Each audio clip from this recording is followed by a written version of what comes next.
You're listening to Three Kitchens, a member of the Alberta Podcast Network. Locally grown, community supported. Join your hosts, Aaron Walker, Sarah Somasundaram, and Heather Dyer to talk all about home cooking. This episode of Three Kitchens is brought to you by the Northwest Fest International Documentary Festival, running in cinema from May 6th to the 14th and online from May 5th to the 15th. NWF is thrilled to finally be able to bring the festival back to Metro Cinema this year, with an outstanding lineup of some of the year's best docs and a few fun surprises. This year's festival is a hybrid affair, with over 20 films screening at Metro Cinema, including the acclaimed Nick Cave music doc, This Much I Know to Be True, along with dozens of feature and short films screening online. Award-winning filmmaker Alexandre O'Philippe will also be in town to present his filmmaking masterclass. This event will be open to the public and is an absolute must for anyone who's ever dreamed of making their own film. Check out the full Northwest Fest film lineup and purchase all-access passes or single tickets at northwestfest.ca.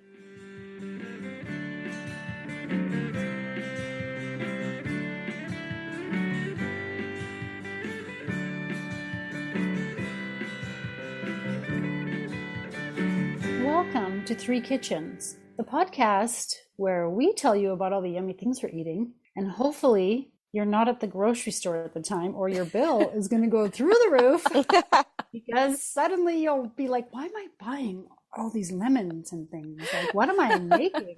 Don't listen to us on an empty stomach, maybe? Yeah. Yes. Always my problem. It's the podcast that inspires hunger, which, Yes. Maybe that's not so bad. I'm Heather Dyer. I'm here with my co-hosts, Sarah Somasundaram and Aaron Walker. Hi, Hello, guys. hello. Hello.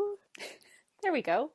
This is our 1-year anniversary Three Kitchens podcast. Happy anniversary, guys. It's kind of exciting. Who knew when we started doing this? Well, actually, I didn't think we'd only do it for a few months. I kind of expected we'd hit a 1-year mark. Yeah. But it is kind of still fun, right? Oh, yeah. Yes. I'm so excited that we've jumped on this like crazy bandwagon and we're still riding it down the hill a year later. It's been a lot of fun. We've had 50, I think we're on like 52 episodes or 53 episodes. Yeah. And it's been a journey. I mean, if you go back and listen to the way we recorded in the beginning and now, so many things have changed. We're being paid now. Yeah, we joined a network, Yeah. which is really great. Alberta Podcast Network. That's right. In our first episode, we mentioned that we're not professionals. Maybe we should be clear, like at the beginning of this podcast, we are not professionally trained cooks. We are not professional cooks in any sense of the word, nor are we professional podcasters yet. We still aren't professional. Yes, we are. Is that the As soon definition? as you're paid for it, we're professionals. All right, I don't care that's what the true. definition says. That's what my definition says. That's so what I'm her going definition with that. is. She's using the noun professional, not the adjective of being professional. We're probably not the most professional.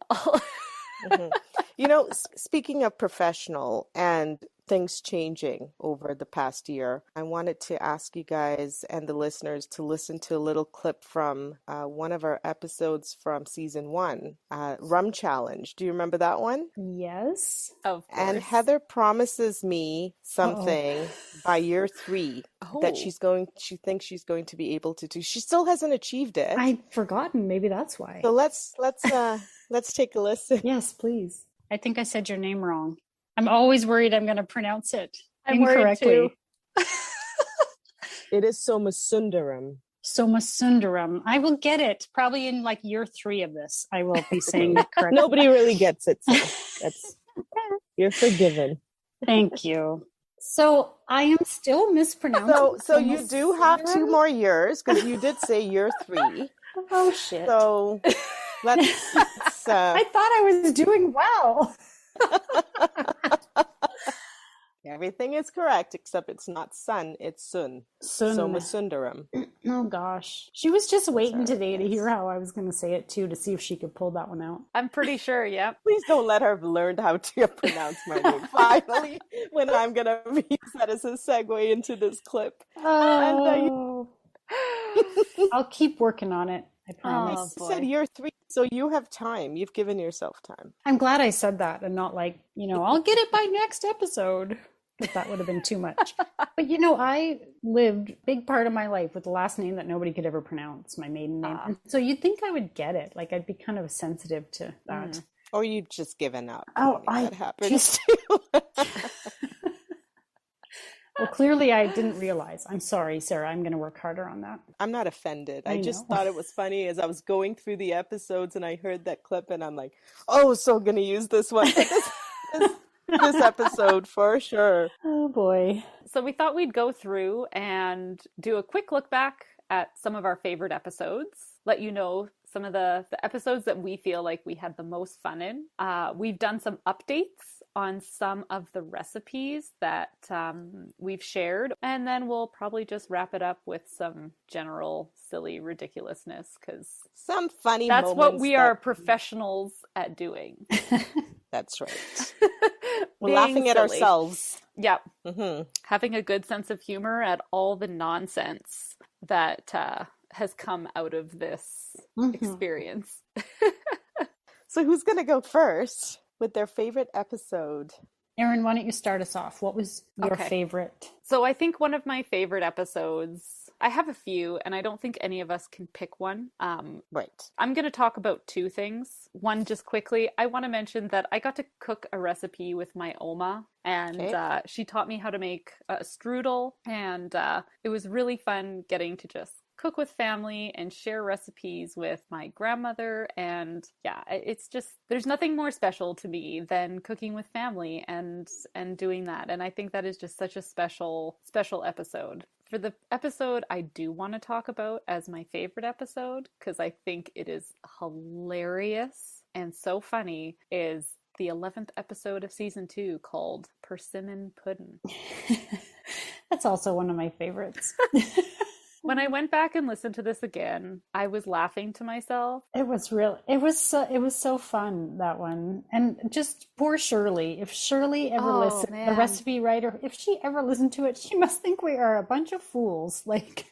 Because there was a lot of teasing Shirley, even though we don't know. There was a lot of teasing Shirley. Yes. But in a nice way, Shirley. Yeah, yes, it was a lot of fun. I really liked the pudding Shirley, as I said before, Shirley.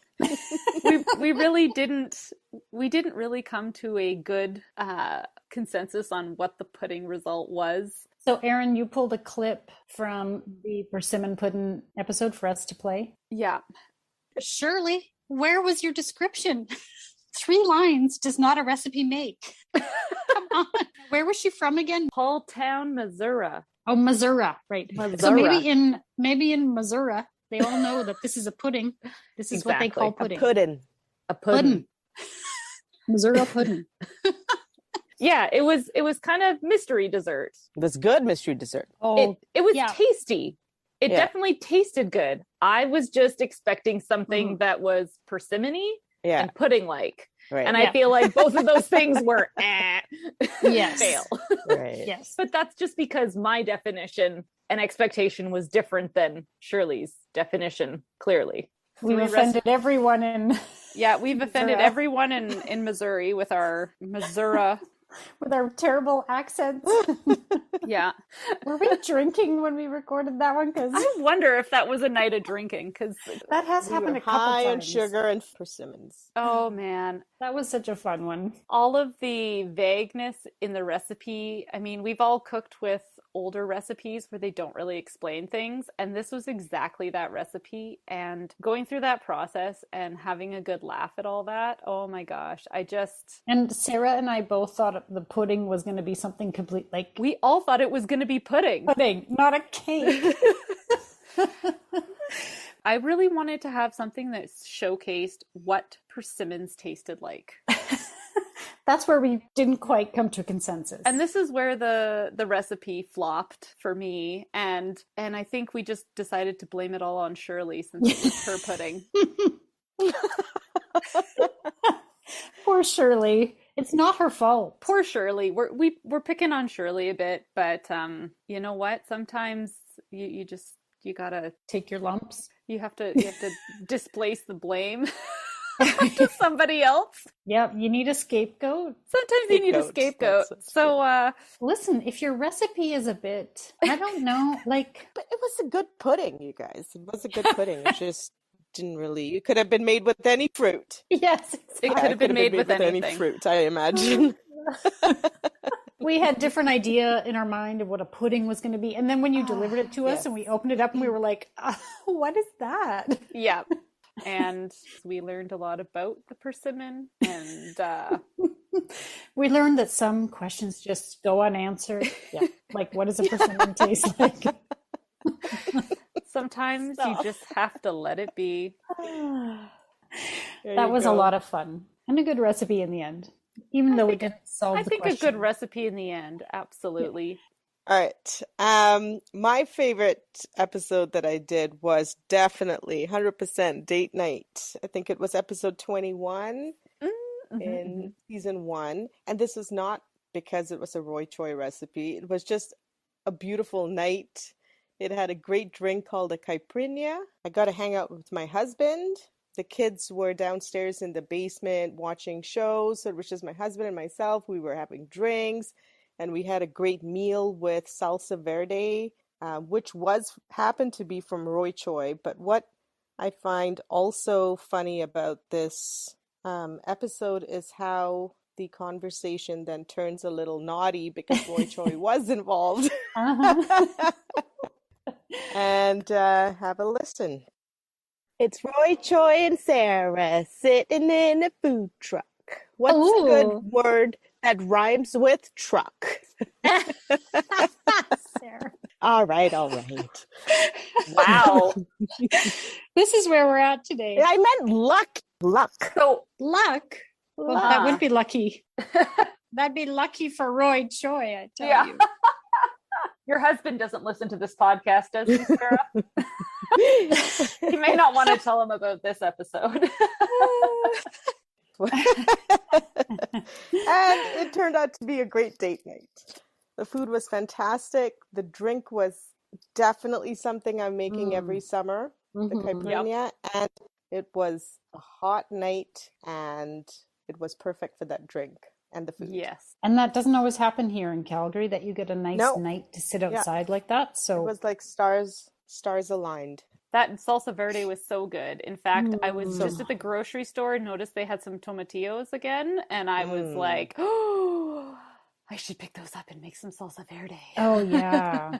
Yeah. And then we figured out that we could actually freeze those tomatillos because you char them anyway, right? Oh, so that's right. Yeah, I've made that numerous times. So, and I'm sure it's not the same every time. It's kind of like a little bit of what you've got handy and different ratios, and it's totally such a fun recipe to play with. And you start and eyeballing very things. I love it. Could drink it just about. Except you've got the caipirinha, which I really love to drink. Well, you just drink your salsa with your caipirinha. Yeah. It's Two totally pluses. Double fisted. I see nothing wrong with that at all. And it's always fun to tease Sarah about her celebrity crush, Roy Choi. That's always fun. Yeah. It's happened a few times. It's not just this episode. No. Well, that was the best one. What about you, Heather? Okay. One of my favorites was episode 9, right back in the beginning, and it was the macarons. Because it was something that I had long wanted to try, but I was super intimidated by. And I just thought, that looks like so much work and so complicated and so technical that I'm just not. But this was an excuse to do that. I'm like, well, it's for the podcast. I'm going to finally try these little French cookies. And we had some fun discussions around all the trial and error that was involved in making them. Yes. And that sort of ambiguous descriptions of what the batter is supposed to be like the wet sand ribbons The and all ribbons, that. yes, You know, like, I remember what that. there was a lot of trial and error and fails along the way, and it was a lot of fun. And there was, at one point, we were laughing about who comes up with these kind of recipes. There's a little clip. It just amazes me that someone developed a recipe like this. Like, how? Why? That's the question. And who did this? Yeah, like who comes up with this stuff? Who does come up with this stuff? It's not like it happened by accident, right? It's No, not I like don't one of think those so. like, oh, I mistakenly dropped this Ribbons into Oh, here look. and it worked out perfectly. Like, no, you're going to stir that 10 times. No, it was more like 16 times. Yeah. It was also fun because I surprised you guys with the finished cookies. I put them in a little box. Yes. And told you don't open them until we get, and it was like, I think, The anticipation of the reveal yeah. was definitely like so good in that one. I loved And you didn't that. quite know what you were going to get. No, and after all the things that you had said, I half expected to open that box and see like a big fail in it, and they were beautiful. That's the clip remember that I got it where Sarah says that. They're so good. I really, I mean, with all the things that you said could go wrong, I actually kind of expected a box of gone wrong, but it's not. Like, it's delicious. Yeah. There we go. I say the same thing a year later. Yeah, exactly.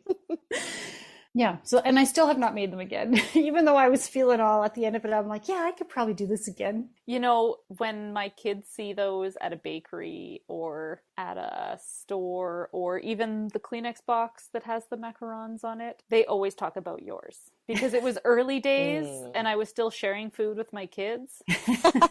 That is long since passed. Yes. I know better than to do We that have now. learned. But they always bring up, oh, Heather made those cookies like that. Oh, they were so good. Has she ever made those again? Can she make them again? Can you make them? Like, so you are the macaron queen, according to my children. I'm glad the memory has lived on. I'm glad because I may never make that. Who knows? Maybe I'll never make them again. It's a multi-day commitment because you make them one day, they have to cure, then you make the filling, then you fill them, then they have to sit, and then you That's right. Yeah. It's not no quick thing, but it was a lot of fun. I mean, good for you that you read that recipe and then decided to do it. Yeah. Because I would have been changing this Yeah. completely. I'm not doing this. Yeah, that seems to be my favorite kind to do, is something that kind of scares the pants off me.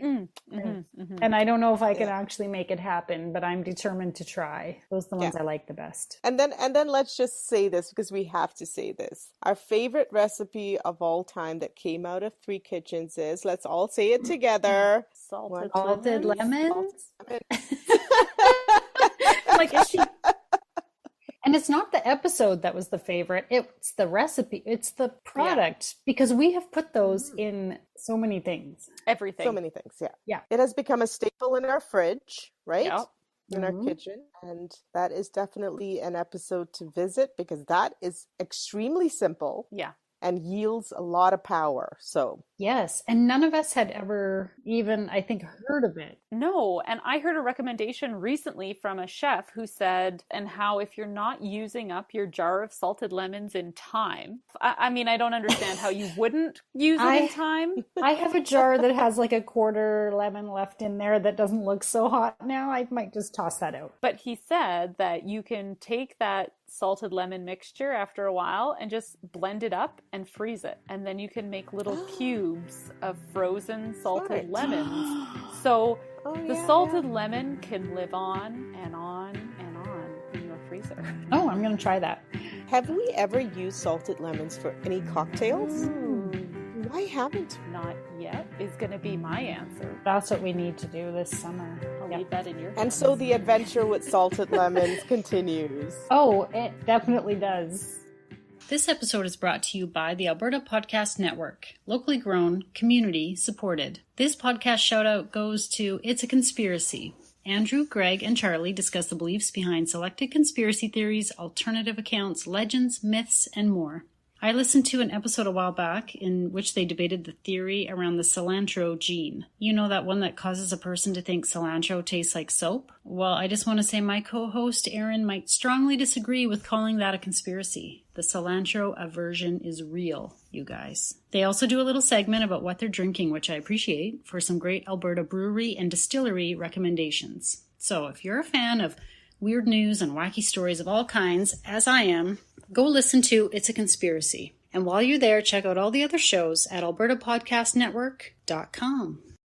So that's maybe a good lead into where we wanted to talk about some updates, some recipes. Yeah. In season 1, in the 10th episode, I made a one-pan chicken winner, was the name. And I made a one-pan chicken. I didn't even realize this until right now, but it also had the salted lemons in it. There you go. Nice. And so it was a Greek and lemon chicken and potatoes recipe that I had used. The recipe overall was okay, but it wasn't my favorite. So I've gone back and I found a different method that uses similar ingredients. And it is a recipe from allrecipes.com, and it's called Greek lemon chicken and potatoes. And so in the original episode, we talked about you boiled the potatoes partially before adding them to the pan. You fried the chicken in the pan before putting it in the oven. There was a lot of pre-chicken going into the oven work that made it more than one pan. So the original recipe was a bit of a lie. It wasn't a one-pan chicken. Gotcha. And I'm shaking my fist at it angrily, since you don't get the pleasure of seeing me do this. I'll let you know that. So I went and found another recipe, and I've adapted it to a whole bunch of other recipes that I also like to make bone-in skin-on chicken with. And so in this recipe, you put the chicken and the potatoes into a bowl. You make a sauce, and you mix it all together with your hands, and then you place the chicken in the pan, you dump out your potatoes and the sauce, and you put it all in one pan, and then it sits in your oven for 40 minutes. And you stir it about halfway through so that the bottom doesn't get browner than the top potatoes that are in there. I find that the chicken is much more tender, the skin crisps up, and altogether it's a great weeknight meal because it really only takes an hour, and it really only is one pan. Nice. I have adapted a piri chicken recipe that I love, and I'm going to write out the recipe and put it in our show notes. Okay. Yeah, nice. You don't have to pre-boil anything. You don't have to pre-fry your chicken. It still turns out crispy, and I love this recipe so much more. Awesome. That would be my best update of all the recipes that, I continue to make and have played around with. I definitely like this one a lot better. So Good. I'm going to try that one. So, sorry, when you say it's in the show notes, it'll be in Buzzsprout's show note? Or on your podcast player, when you play, there's a description that goes with each episode. That's called show notes. Or sometimes it says details. You can just click that if you're not sure. So I'll write out my recipe, and I'll also link for the Greek lemon chicken and potatoes, because that method can be applied to anything. I make my chicken cacciatore that way now. I'm just loving the cooking in the cast iron. That's my favorite. I know Sarah's been playing with cake. Yeah, I've been playing with cake. So what episode was this? I forgot to write this down. Season 2, episode 22. Oh, this was 22. Oh, yes. The two day. So, in season 2, episode 22, 222, which February was, I think, 2nd, out on February 22nd. the 2nd, 2022. Something like that. Yep. All right. How did that work out for us, by the way? That was weird. The fact that our 22nd episode of the season also aired on the 22nd of the 2 of the 22. Yeah, that was some luck happening there. But Sarah had a winner of a recipe. Well, yeah, and I mean, this was another weird thing that happened. I made cake. I baked cake, but I ended up calling a good friend of mine who knows how to bake cakes so that I could bake this cake with her, and it was called Ondeh Ondeh, and it turned out so amazing that she came over the following weekend and we made it again. Yeah, that was so funny. She's like, Irene's coming back and we're making it again. I was like, what? We're like the next week? Sarah's going into the cake making business. No, it was funny because I had messaged her saying, oh, we should totally make that again one day. She's like, so when am I coming over? Saturday or Sunday? I'm like, I don't know, you pick. I guess we're doing this. But it was kind of nice making it again because someone like me who doesn't make cakes very often, it's kind of nice to do a recipe like that when you're not very used to doing something again so that it kind of sticks in your brain. And there were a few things that we changed in the recipe that we used from Bake with Paws, which is PAWS.com. And, most of it was very straightforward. In the episode, we talk about not using the concentrated pandan juice for the flavoring, but we used a essence that we bought from the store, Lucky Supermarket. And when you whisk it, one thing that I don't think I mentioned was you've seen the consistency of cake batter.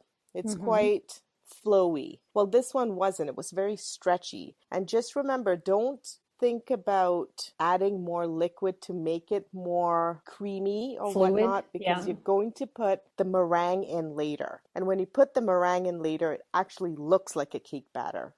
So that was one thing that just don't get thrown off. Yeah. The other thing that we added to this recipe, or we changed about it, was to the buttercream, we added 2 tablespoons of coconut cream.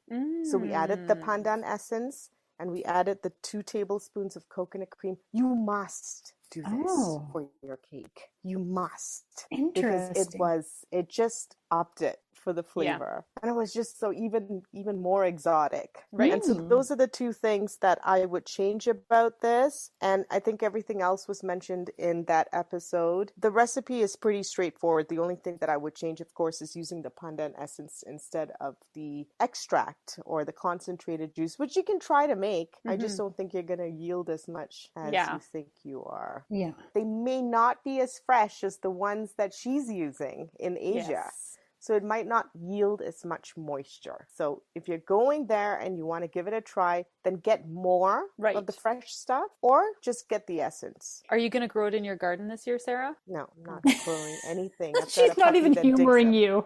She's like, no. I felt really shut down right there. I just... The only thing I'm going to try to have is flowers in pots away from my puppy. Not amused. So I guess that's a no, listeners. Sarah is not growing anything. Hard no. With this recipe, what we're going to do next, we're going to make the same cake, but instead of putting pandan in it, we're going to do it with mango. So look out for pictures. I don't know when we're doing that, but I'm hoping Irene will want to come over again. So every time my doorbell rings, it might be you dropping off mango cake is what that tells me. Perhaps. So I'm just going to expect it every time. Yeah, let's just put that out there now because when she made the cake the second time, she didn't share it with us. That's right. We didn't get the improved version. Yeah, we didn't know what the better part was. It to other people. I had promised it to other people. Okay, we can't just let that go. We can't. Okay, all right. I'll make it again. I know now how to. Excellent. If you're not going to grow your own pandan, the least you can do is bake us another cake. The least I could do. Come on, Sarah. All right, I owe you a cake. I promise. All right. So Heather, what are you going to make for us again? Well, not just, I did make it actually. It wasn't my recipe originally, but Erin made empanadas in episode, I think it was really early on. I can't remember which. 7. Erin made empanadas, Argentinian empanadas, episode 6. Nope, episode 7. Fuck. 7. Episode 7. Season 1, episode 7. Erin made empanadas. The recipe from her favorite, maybe not favorite, but one of her favorite celebrity chefs, Francis Mallman. And we had a good laugh during the episode about his cookbook and his appearance on, was it Chef's Table or some that's right, documentary, which, I mean, he's fantastic. His food is fantastic, but he is an eccentric, kind of a weirdo, which we love. We love the weirdos. And so we had a lot of fun talking about Do we want to say weirdo? Do we want to say eccentric? guy, so we don't have to put the word weirdo on there. What if he listens? He's like, F you, freaking Let your freak flag over fly, Francis. And I challenge anyone to say what I just said, because that was a lot of F's. Yeah. I somehow think he'd be okay with it. I feel He like seems extremely He'd be confident. proud of it. I was going to say, I don't think he Totally. has any confidence issues, so I'm pretty sure that... Yeah. I don't think he would give a shit what we're saying about it. Anyway, so Erin originally made the empanadas from Francis Mallman's cookbook. Yeah. And we've all made it since then, at least once, maybe more. But when I went to make them, so I made them for our New Year's Eve episode as an appetizer. We made appies and drinks at New Year's, and I made them with chicken. So I made a different filling, which was really great. It was like chicken and olive, and it was really fantastic. And I kind of adapted that based on a recipe that I found, and then added some of Francis's, like the egg and the olives into it. Anyway, Heather did what she does best and MacGyvered it. I just kind of, I'm just winging it and just making stuff up. So good. But in the process, we discovered that it seemed as though I had used a different dough recipe because it came out a little different. And I couldn't for the life of me remember which one, because on foodandwine.com, they have 2 Francis Mallmann traditional Argentine empanada recipes. One is beef and onion and one is beef and olive. And I was like, I don't remember which one I used. I'm like, the Francis one. And Erin's like, there's actually 2 recipes. And one of them is the same as the book and the other one is not. Yeah. And I could not remember which one I had used. So I made these again recently because I wanted to be able to address it. Yeah. I actually didn't make empanadas, but I made the dough and we made like calzones with it, which is essentially just a large empanada with different stuff inside. I didn't see one show up at my door. Did you, Erin? No, I'm also... It wasn't... I'll tell you why you didn't. I'll tell you why you didn't get one at your door. Just be glad you didn't get one at your door.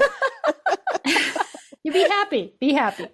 Okay, so one of the recipes, the difference between them is the amount of lard. And in our case, we used butter, but in Francis's recipe, it's lard. One of them has a 1/4 cup of lard, 1 tablespoon of salt. That's another difference. The other one, this one has 2 cups of lard and 1/3 of a cup of salt. Whoa. Okay. And a lot more dough? About an extra cup of flour in there. Oh. So I kept saying, which one should I do? Which one should I do? What do you guys think I should do? And I'm sure I was just a pain in the ass about this because I was like, I don't know which one I don't know which one I used before. So I don't.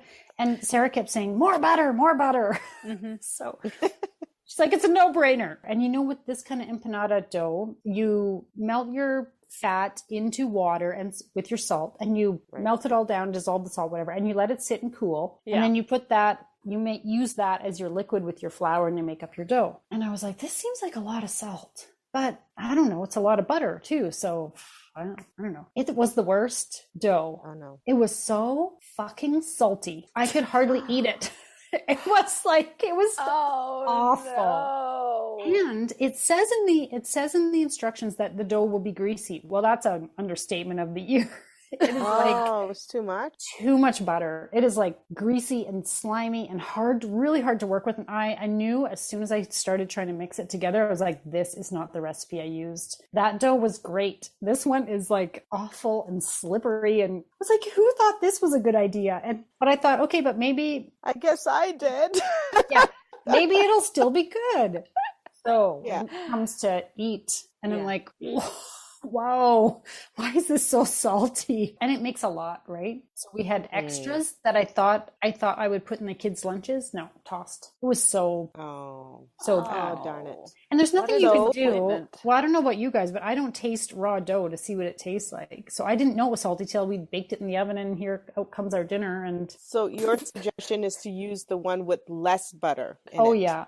And the less butter one is called... Use the one that is beef and onion empanadas. Oh, so, man. There you go. There's Just the one with less salt. less salt, And way less less butter. salt, and less, Yeah, much less. less butter. Yep. There you go. So we still love Francis and all his I'm really eccentricities. sorry that you had to wait. a pound of butter and make a gross dough. And my family was trying to be so polite, like, it's not too bad. Aren't And they lovely when that I was happens? like, Yeah. Okay, so now we get to my favorite part. More funny, goofy stuff. what have you got? So everything about what I picked for this episode had something to do with friends, good friends who have taught me how to cook. And that's something I've enjoyed very much about season 2, especially. So we had Irene helping me with the cake, and we had Auntie Pushpa who came in and helped us with our Diwali episode, which was absolutely delicious and fun. We got to go shopping in a store that we really were not very familiar with. So it was a good thing she was around us in some way, because I think we needed some guidance there. In the Diwali episode, which is episode 6 of season 2, I was sort of describing Auntie Pushpa to you, told you what I thought was so special about her. So let's take a listen.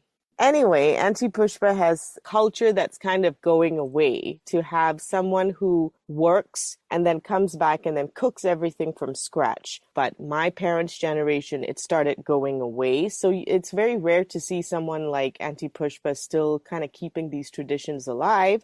She does all the things. Auntie Pushpa does all the things, and she does them well. And she knits, and she makes clothes for people, and she just does it all.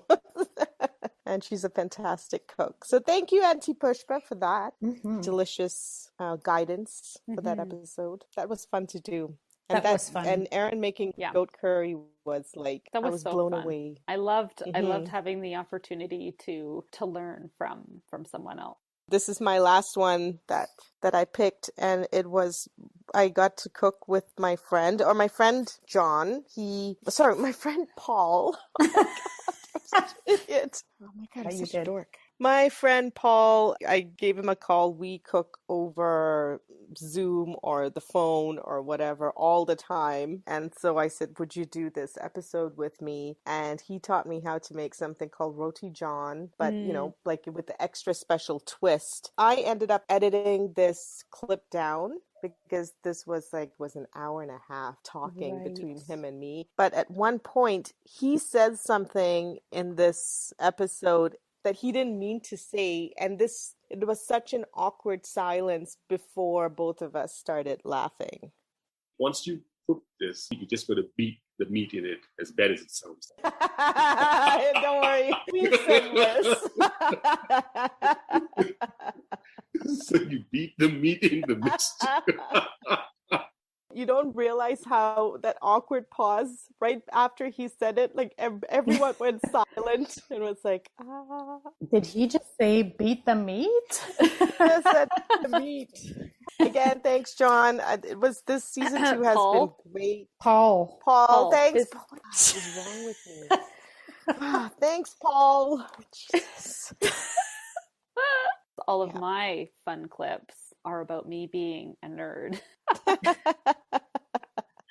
Because I just like learning everything. There you go. I like learning it all. And I think that I showed that best with the first episode that I took on, which, if it doesn't jog your memory, I can see the horror in Heather's face.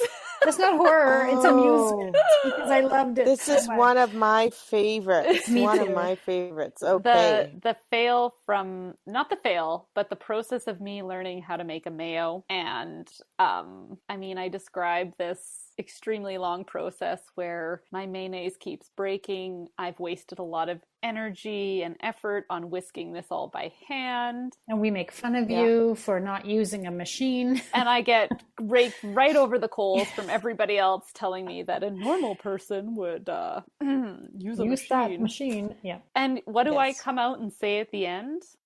For the sanity of myself and for my arms, I need to walk away and reflect on everything I learned. Because when I started this process, I didn't know what a broken mayonnaise looks like. I know what that looks like really good now. I can identify the fuck out of that. I'm not going to keep whisking it. So, at one point, Heather makes fun because Sarah explains to me that a red chili and a green chili are the same chili. Is that the same thing? A green chili and a red chili are the same pepper at different stages? Yeah, it is. Depending on the actual pepper, right? Like Erin literally just looked like the little mind blown emoji. And I've also learned how to say Worcestershire from Heather. Worcestershire sauce. Did I win that time? Worcestershire sauce? Worcestershire sauce. Yeah, just mumble it real quick, and then you're pretty much get Worcestershire. Worcestershire. Yeah, just kind of like Worcestershire. Yeah. And I've since learned another way to say it, which is wash your sister. Yeah. Wash your sister. Your Worcestershire sauce. I love that one. It's better than saying Worcestershire, because Yes. I was saying that and I got a lot of flack for that. We all learned something new to go with our food vocabulary in a physical way when I attempted to make yet another persimmon recipe. Okay, so why don't you talk about the experience that... Okay, so in episode 2.13, season 2, episode 13, I made beef Wellington. But at the beginning of the episode, Erin told us about how she attempted again. She really wanted, we've talked about the pudding. She really wanted to get what is the flavor of that persimmon, which we were still missing. And so she attempted a persimmon jam. And it was one of the funniest things that I think the funniest and fuzziest. it was so funny, that whole conversation, because Erin, you can see her face. She's just waiting to hear what we're going to say about it. And Sarah has this really politely, I didn't really care for it or something. She had something to say about it. And she goes, and that's all I'm going to say. And I was like, what are you talking about? Why is that all you're going to say? So here's a little clip. What? That's all you have to say? That's all I have to Are say. you kidding? Okay, I don't want to say anything else. Why Take has the this reins. why has this not been said yet? I don't know. I took on the tip of like a butter knife, I just scooped it out. First of all, obviously there's a shit ton of pectin in there, because Yes. that is a solid jam, my friends. Yes. It is like jellied, and then so I put it in my mouth and I was like, what the fuck did I just put in my mouth? That's what I texted Erin, because I felt like it was, never mind the taste, it tastes good. The feeling of it, I felt like buzz just sprouted on my tongue and the roof of my mouth. It felt furry for like 20 minutes after I had this little taste of it. It was just really, it was so funny. But Sarah was trying so hard to be like polite. She didn't want to hurt Erin's feelings. There was no saving feelings on that one. It was just all around weird. It was all around miserable. Yeah. It was so funny. When I revisited this, I actually found some detailed information about this. And it is called the astringent variety. And so you cannot eat that persimmon until it is fully ripened. Oh. If you open it up when it is not soft or hard, apparently the tannins will just like make your mouth. Okay. Oh. Everyone describes it as like, don't ever open it up and eat it until it is as soft as a water balloon, is what they describe. Oh. Okay. Oh. Everyone just said, don't do it. Everything I read was like, don't do it. It'll be astringent. We had no idea what that really meant. Nope. No one said We fuzzy. had zero clue. We just knew you shouldn't do that. And apparently the persimmons that I made the jam with just weren't water baggy enough, because Water baggy stuff. we experienced what astringent it. It is fur sprouting on your tongue. It is like you have started chewing on a velvet cloth. It is the worst feeling Oh my God. that you it can was ever imagine so in your funny. mouth. It was so great. And I just remember Erin's face as we were recording that, because she was just like she didn't know what to say, and she was just waiting to hear what we were going to say about it. And she was, At first I was a little bit nervous when you said you took a spoonful. I was like, oh God. What did I do to Heather? She's Oh, never it was- going to trust me again. I'll never forget it. It was so fun. I love that. So I think my favorite thing has been all the things that we have learned this year through doing all these experiments. Like this has been a year of experimenting, I think. For sure. It has. Everything I wanted to mention, including mentions of famous chefs. And my favorite thing about this podcast, in all honesty, has been cooking with Irene, Auntie Pushpa, and you guys. That's who I've learned cooking from most, because there are things that I have never eaten, never thought about. There are both of you are the two that I message going, what do I do here? Because I don't understand this. And you guys always have your tips and your tricks and your ideas sometimes if you haven't made those recipes before. And I really, honestly, this has really broadened my horizons for my cooking. Oh, absolutely. And so it's been really, really fun. And hopefully for the listeners too. I hope the listeners have learned some things and tried some things. I mean, we don't know because they never tell us. We never hear anything from them. You guys never talk to us. You never talk back to us, guys. Tell us it sucks. We're always talking to you. Tell us you tried it and it was furry. I don't know. Tell us something. I know. I was thinking about all the things that you guys have introduced me to that I'd never eaten before, like pickled garlic scapes. Oh, I can't wait to make those this year. Those were great. Yeah, woohoo! I'm going to be drinking Caesars with those all summer. And I'm not gardening, so if you want to send me some or pickle them and then give them to me, I would much appreciate it. And another thing was the salt cured egg yolk, which I still have not made, but I wanted to, because that was one of those things that was like, wow, I'd never even imagined that. And I really enjoyed the short cure. Yeah. And you know what? Now I feel like I want to make that again. I bought shrimp. That's right. I had to ask you guys why it was so important to devein it, because I didn't realize that the vein was not a vein. Shrimp poop. You have learned so many things. I think we all have, for sure. Yeah, that's been the best fun of this. And I think if there's anything to take home is just try it. The worst that can happen is it can be a furry in your mouth. That was the worst. And it's okay. And in all you honesty, can laugh about it. Most of the recipes we've done are not extreme recipes. There have been a few that have been okay. That's kind of, a few days of work and stress. But most of them are easy to make, and some of them are easier than others, right? Just don't always believe when Sarah says it's easy. Yeah. I think we've covered that well enough. The simple. Super simple. It's like, no. I don't know what you guys are talking about. It's been a great year with you ladies. I am looking forward to more crazy recipes, more awesome recipes. Yes. So we can keep tempting people, and maybe one day they'll tell us if they've made something. They'll give us some feedback. But actually, other people are helping us out, because we're doing a few guest appearances. We've been a guest on another podcast, and we'll be doing that again coming up. So it's a lot of fun. I'm happy to be bringing more kitchens into the fold, because we're going to get new ideas, new methods, new recipes. I can't wait to personalities. Hear what everyone's going to share with us. So because we're sick of each of us, so we need something new. Speak for yourself. So rude. I'm not sick of you guys at all. No, I'm not sick of you guys, but it is fun when you add a new dynamic in once in a while. It is nice interviewing and talking to some of these people, and it's been great connecting through food. So that's it. That's our first year. That's a wrap on. Thank you for being there with us, being here with us. Yes. And there, everywhere. And there. Yes. Really. Everywhere. You can take us all over the place. And don't go anywhere. And don't go nowhere. Keep downloading. Keep listening. Stay with us. Yeah, just give us a little. Go find us and like us and share us on your. Give us a review. It would be so fun to see. Yeah, I think we're starting to sound desperate, guys. I think it might be time to end this episode. All right.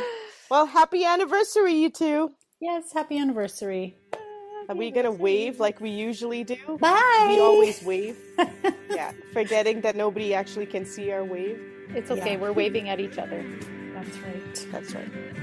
And now for the fine print. We at Three Kitchens gratefully acknowledge we are telling these stories in the traditional territories of the Treaty 7 Nations in southern Alberta and the Métis Nation of Alberta, Region 3. We honor the rich tradition of oral storytellers on this land who have come before us. You can find pictures and recipe links on Instagram and Facebook at Three Kitchens Podcast. If you like and subscribe on your podcast player, that helps more people find us. whole year already. Where did the time go?